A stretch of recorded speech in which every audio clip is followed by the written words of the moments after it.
Is Britain lost?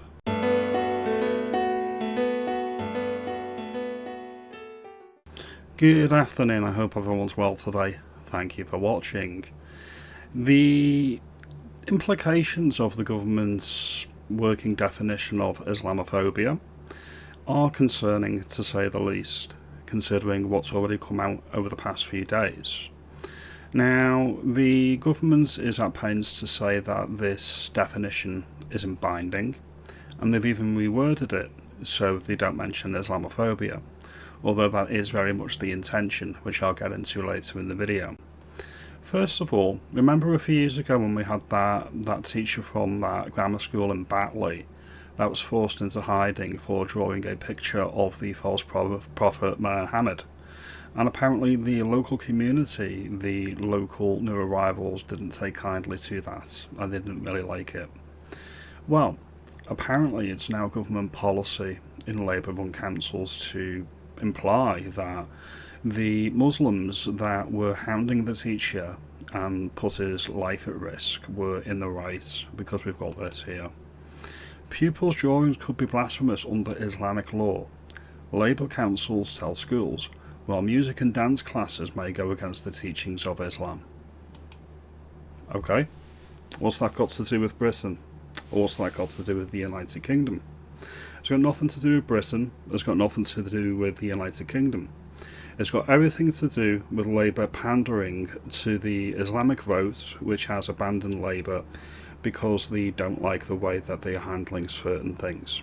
Alright, so we're going to get into a couple of clips. Now the first clip is from LBC, where a disgruntled Muslim has called in to say what his values are, and I think it's instructive to listen to this person and take him at his word. We've got no reason to believe he's lying, so let's play the clip. Any man on this earth would be able to stand and burn a Quran in my face. There's just no way that would happen. Like, I would definitely choose violence. But you accept then that, Adam, you would accept then that you would have broken the law and be convicted for it? Oh, 1,000,000%, yeah. I'd accept that. So why, and that's because the Quran matters so much to you that you would be willing to potentially go to prison for a violent act if someone was burning it in front of you? To be honest with you, I've been to prison for less than that, so yeah, that's very important. Yeah. So this is what the Labour Party and the Labour government is actually pandering to now. By taking the side of the religion of peace, they are saying essentially it needs to be placed on a pedestal because some of the more ardent followers of that religion will resort to violence, and in their own words, they are justified to do so. This is the voter, the average voter that Labour wants to try to win back from the Green Party, in my view. Now, your mileage may vary on that point. Many Muslims are peaceful. I would like to hear more from these peaceful Muslims that would condemn this caller into LBC and say, this isn't representative of our religion. Where are these peaceful Muslims? Why do they never speak out? I think your response is the problem. I think if you say any mocking of your religion is going to result in violent attacks on that person, that has such a chilling effect on free speech in this country, the ability, the right to mock. There is no free speech. What's this free speech joke you keep talking about? There's no free speech. Islam is being bullied. That's what's happening. Really? Islam is being bullied? Yeah, I don't buy that for a second. What I see is an entitled immigrant to the United Kingdom saying that he's being intimidated, and he's using that as a reason to intimidate other people. No, I'm not buying your claptrap. I'm not buying it for a second. Islam is being bullied. It's been happening for long, and now people just think they can just do anything and anywhere. And no, yeah, religion. Well, but if the anything anywhere was to say in a religious studies lesson, draw an image of the Prophet Muhammad, not in a mocking way, but literally just draw, what he may or may not look like. Should that be allowed? No, it should not. Because why not? It's not allowed for us to do. Well, yeah, but non-Muslims aren't bound by your faith, and they should be able to do whatever they want to in this United Kingdom without fear of being attacked by people of that religion. I am a Christian, and mock my religion, it doesn't matter to me either way. I do not care. I really don't care. My faith isn't so delicate that I get offended by other people mocking my faith. Do it. I don't care.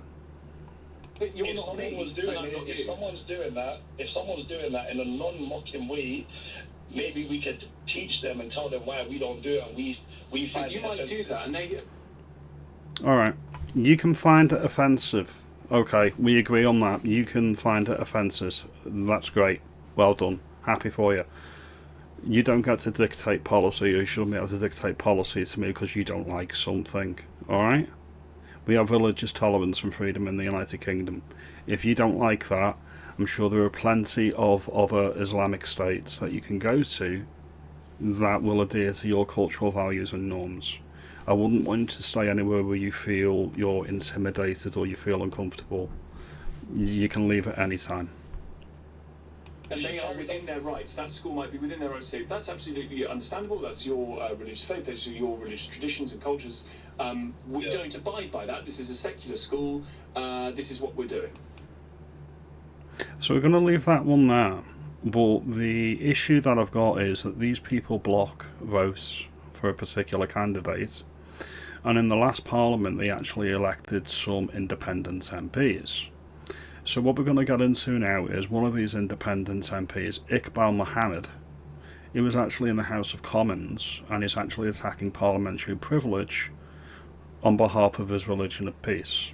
So we're going to get into this now. We all agree that there is no place in our society for hatred or discrimination, anybody, anywhere.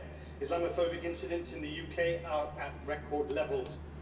Islamophobia is fake. It's a made-up word by the Muslim Brotherhood, and it's used to shut down any criticism legitimate of your religion. Phobia is irrational.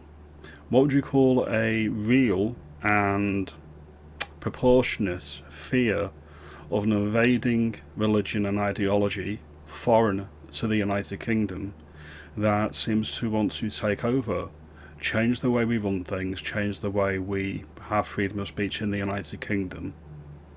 That's not irrational. That is very rational. So by definition, it cannot be a phobia. Thousands of incidents each year, with many more likely unreported.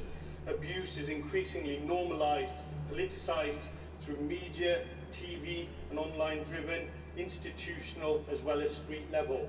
And police data shows serious undercounting, making specialist monitoring essential. Islamophobia in the UK is not limited to fringe behaviour.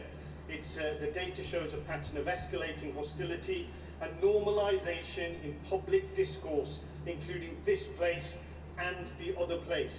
So how will this definition be integrated into the Nolan principles, and what sanctions will apply to members of this House and members of the other place?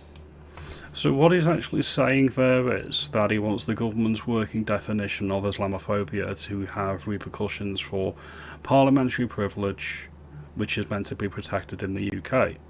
You can't sue anyone for defamation if you speak out of turn in the House of Commons or the House of Lords.